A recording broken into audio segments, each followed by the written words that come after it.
Edgar Allan Poe was born 227 years ago on this day, January 19th, in Boston, Massachusetts. He died October 7th, 1849, in Baltimore, Maryland. He was an American short story writer, poet, critic, and editor who's famous for his cultivation of mystery and the macabre. His tale, The Murders in Rue Morgue, written in 1841, initiated the modern detective story, and the atmosphere in his tales of horror is considered unrivaled still in American fiction. His The Raven, written in 1845, numbers among the best-known poems in American literature. Poe was the son of the English-born actress Elizabeth Arnold Poe and David Poe, Jr., an actor from Baltimore. After his mother died in Richmond, Virginia, in 1811, he was taken into the home of John Allan, a Richmond merchant, presumably his godfather, and of his childless wife. He was later taken to Scotland and England between 1815 and 1820, where he was given a classical education that was continued in Richmond. For 11 months in 1826, he attended the University of Virginia, but his gambling losses at the university so incensed his guardian that he refused to let him continue, and Poe returned to Richmond to find his sweetheart, Sarah Elmira Royster, engaged. He went to Boston, where in 1827 he published a pamphlet of youthful Byronic poems, Tamerlane and other poems. Poverty forced him to join the army under the name of Edgar A. Perry. But on the death of Poe's foster mother, John Allan purchased his release from the army and helped him get an appointment to the U.S. Military Academy at West Point. Before going, Poe published a new volume at Baltimore, Al-Araf, Tamerlane and Minor Poems, 1829. He successfully sought expulsion from the academy, where he was absent from all drills and classes for a week. He proceeded to New York City and brought out a volume of poems containing several masterpieces, some showing the influence of John Keats, Percy Shelley, and Samuel Taylor Coleridge. Poe then returned to Baltimore, where he began to write stories.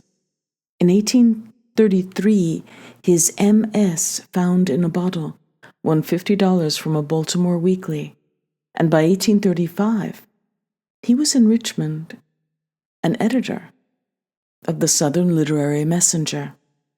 There, he made a name as a critical reviewer and married his young cousin, Virginia Clem, who was only 13. Poe seems to have been an affectionate husband and son-in-law. Poe was dismissed from his job in Richmond, apparently for drinking, and went to New York City. Drinking was in fact to be the bane of his life. To talk well in a large company, he needed a slight stimulant. But one glass of sherry might start him on a spree, and although he rarely succumbed to intoxication, he was often seen in public when he did. This gave rise to the conjecture that Poe was addicted to opiates, but, according to medical testimony, he had a brain lesion. While in New York City in 1838, he published a long prose narrative, the narrative of Arthur Gordon Pym, combining, as often in his tales, much factual material with the wildest fantasies. It's considered one inspiration of Herman Melville's novel, Moby Dick. In 1839, he became co-editor of Burton's Gentleman's Magazine in Philadelphia. There, a contract for the monthly feature stimulated him to write William Wilson and The Fall of the House of Usher, stories of supernatural horror. The latter contains a study of a neurotic character, now known to have been an acquaintance of Poe, not Poe himself, as was assumed based in part on the physical characteristics shared by Poe and his story's protagonist. Later, in 1839, Poe's Tales of the Grotesque and Arabesque appeared, dated 1840. He resigned from Burton's about June 1840, but returned in 1841 to edit its successor, Graham's Ladies and Gentlemen's Magazine, in which he printed The Murders in the Rue Morgue, the first detective story. In 1843, his The Gold Bug won a prize of $100 from the Philadelphia Dollar newspaper, which gave him great publicity. In 1844, he returned to New York, wrote The Balloon Hoax for the Sun, and became sub-editor of the New York Mirror under N.P. Willis, thereafter a lifelong friend. In the New York Mirror of January 29, 1845, appeared from advance sheets of the American Review his most famous poem, The Raven, an evocative ballad of lost love, with a distinctive meter and rhyme scheme. The poem brought him national fame at once. It consists of 18 six-line stanzas. The first 5 lines of each are written in trochaic octometer, the sixth in trochaic tetrameter. The rhyme pattern, A, B, C, B, B, B, enhances the gloom of the lyric. The B rhymes are, or rhyme with, Lenore and nevermore. Once upon a midnight dreary, while I pondered weak and weary over many a quaint and curious volume of forgotten lore, while I nodded, nearly napping, suddenly there came a tapping, as of someone gently rapping at my chamber door. "'Tis some visitor," I muttered, tapping at my chamber door. Only this, and nothing more. Poe then became editor of the Broadway Journal, a short-lived weekly, in which he republished most of his short stories in 1845. During this last year, the now-forgotten poet Francis Sargent Locke Osgood pursued Poe. Virginia, his wife, did not object, but Fanny's indiscreet writings about her literary love caused great scandal.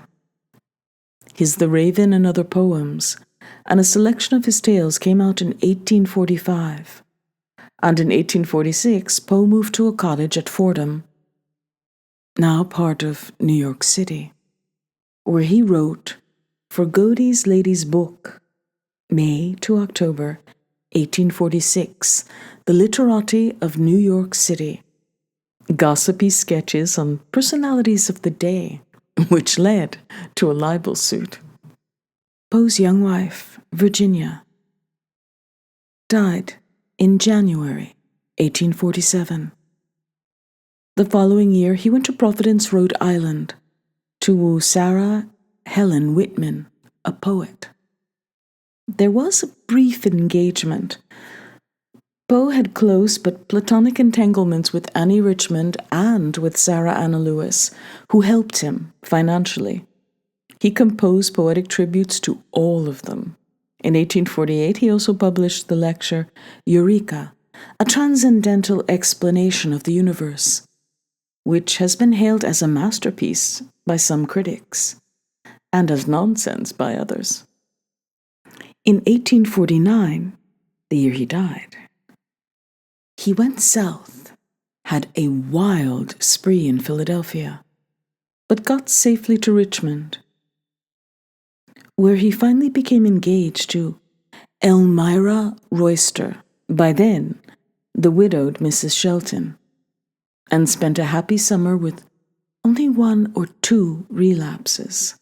He enjoyed the companionship of childhood friends and an unromantic friendship with a young poet, Suzanne Archer Talley.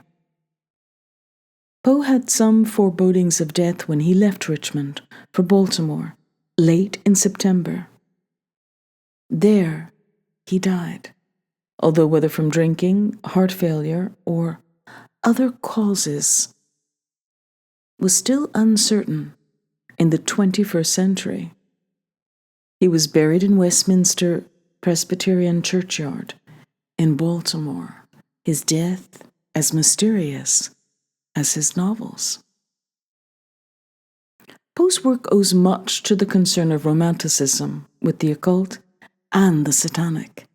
It also owes much to his own feverish dreams, to which he applied a rare faculty of shaping plausible fabrics out of impalpable materials.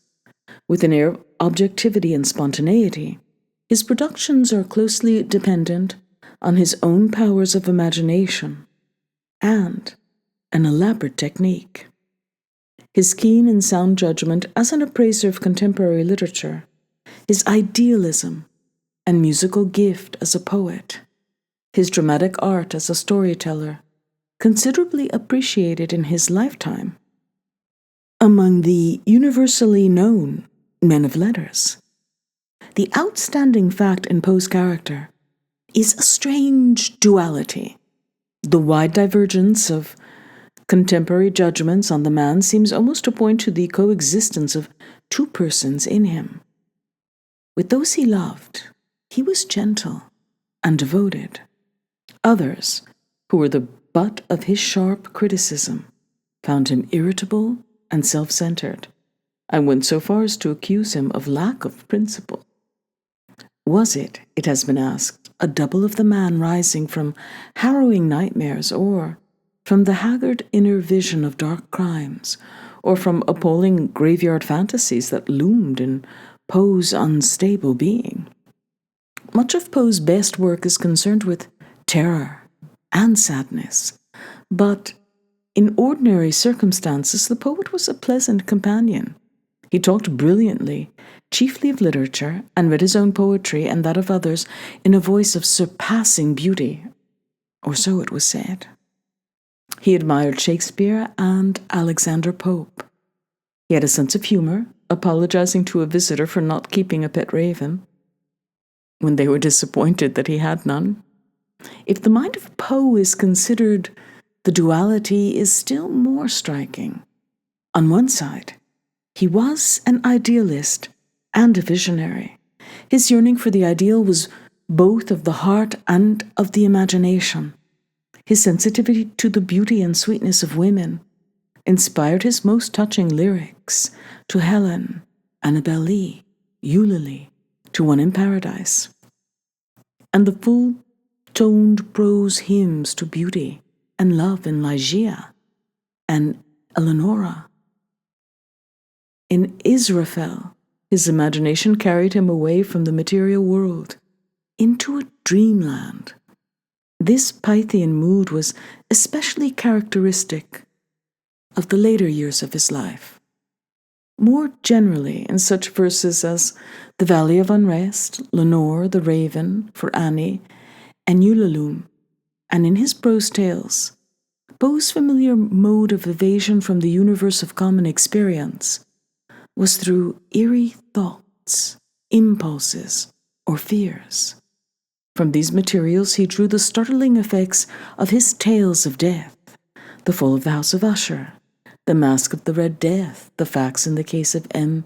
Valdemar, the premature burial, the oval portrait, Shadow, his tales of wickedness and crime, Berenice, the Black Cat, William Wilson, the Imp of the Perverse, the Cask of Amontillado, the Telltale Heart, his tales of survival after dissolution, Ligeia, Morella, Metzengerstein, and his tales of fatality, The Assignation, The Man of the Crowd.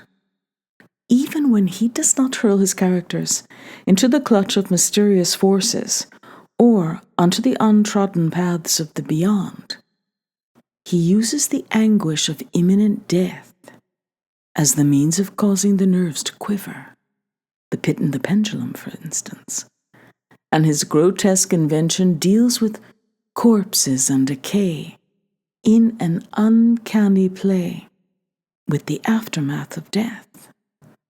On the other side, Poe is conspicuous for a close observation of minute details, as in the long narratives and in the many descriptions that introduce the tales or constitute their settings.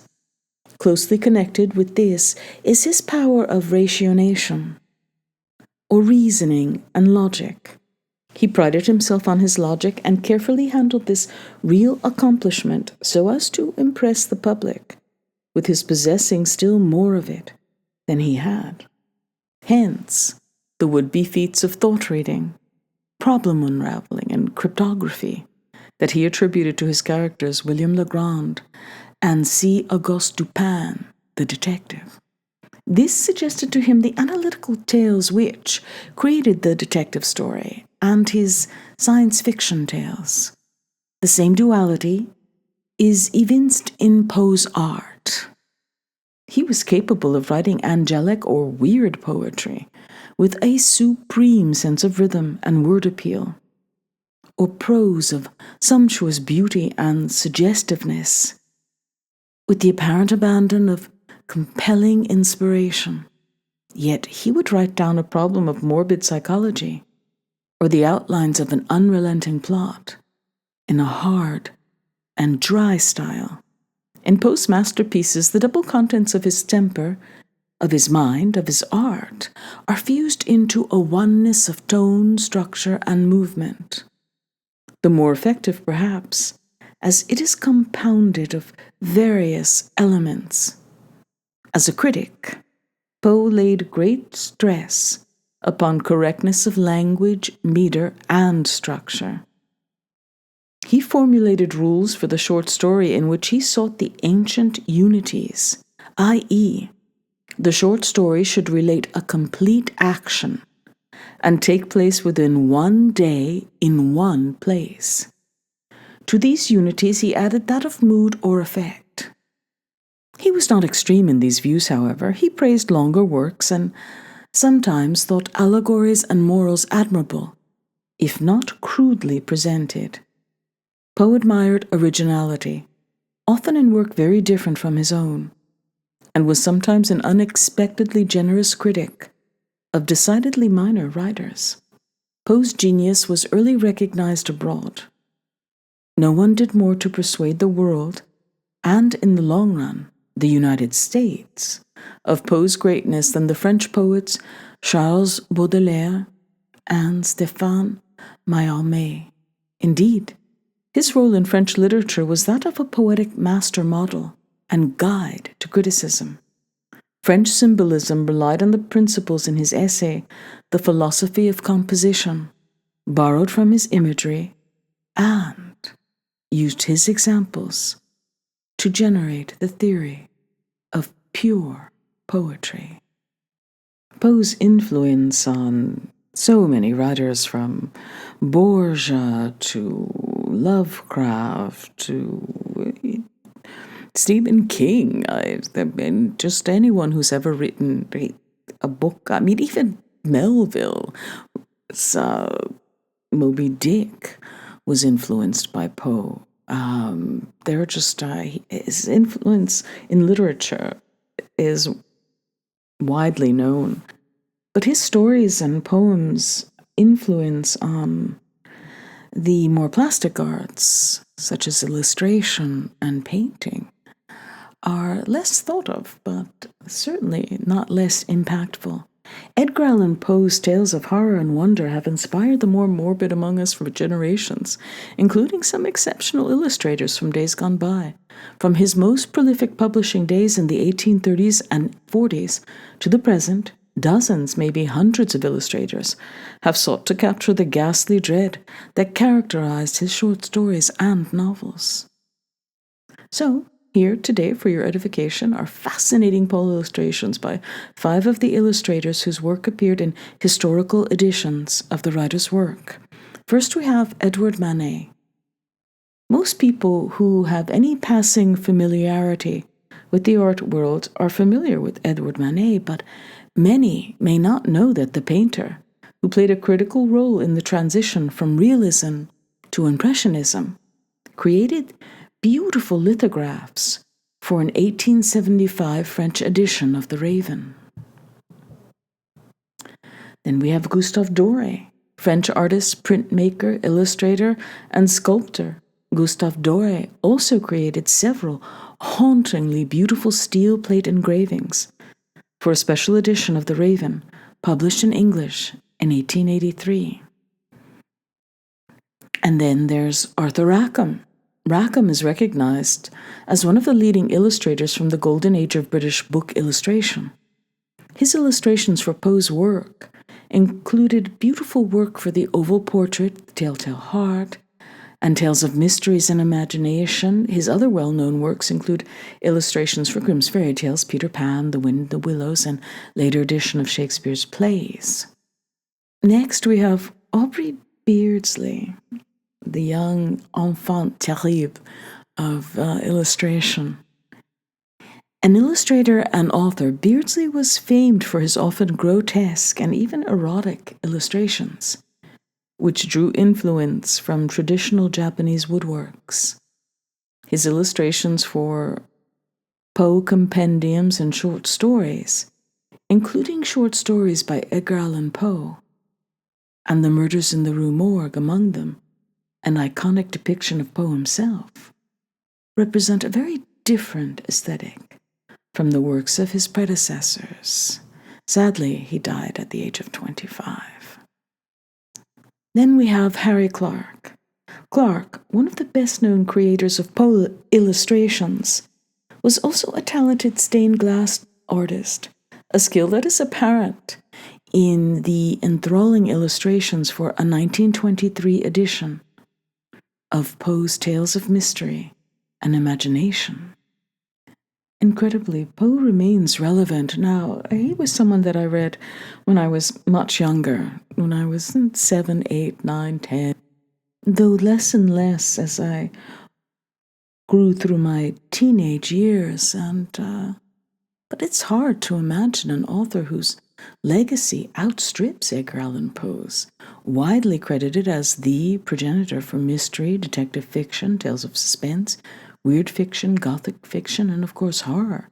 His influence is felt today all over the literary world still, a statement that has been more or less true for most of the last 2 centuries.